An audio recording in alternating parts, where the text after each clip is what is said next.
Saluete, dans cette vidéo je vais vous présenter l'auxiliaire de transition de la fin du 1er siècle avant Jésus-Christ et on va notamment s'intéresser à la statue du Gaèd Vacher.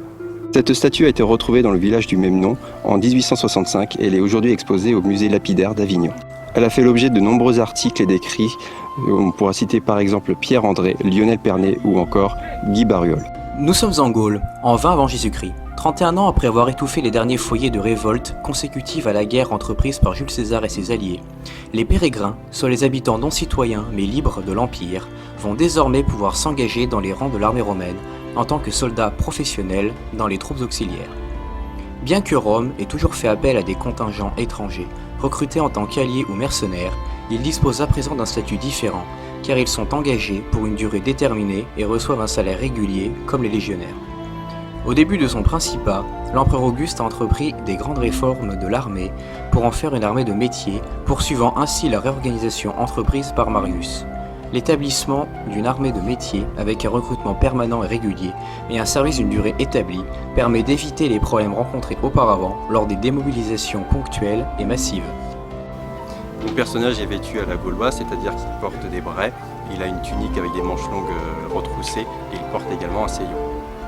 Le casque est une hypothèse de notre part, nous avons opté pour un casque de type port donc qui équipa les soldats gaulois du 1er siècle avant Jésus-Christ et les premiers auxiliaires. Le modèle sera après repris par les soldats de l'armée romaine et puis après amélioré. Le glaive est une reconstitution de l'artefact retrouvé à Gibiasco en Suisse, donc qui est daté entre -70 et -30. Elle a une garde qui est typiquement celte et une lame romaine. Nous avons donc une arme qui est en train de tout doucement de se romaniser.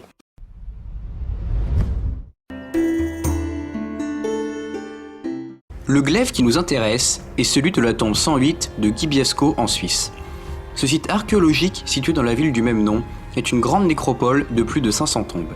L'armement présent sur ce site peut être daté entre l'Athènes moyenne et le début du 1er siècle après Jésus-Christ. Cette arme, datée entre 70 et 30 avant Jésus-Christ, est décrite comme une arme hybride, alliant une lame légèrement cintrée reconnue comme spécifique aux armes méditerranéennes, avec une poignée d'origine celtique.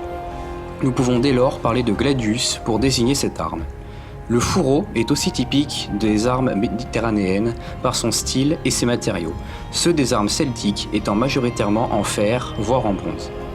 Au niveau des matériaux, les analyses ont révélé que la lame est en fer, la poignée en bois de frêne et le fourreau en bois recouvert de cuir. Les frettes et les gouttières sont en alliage cuivreux.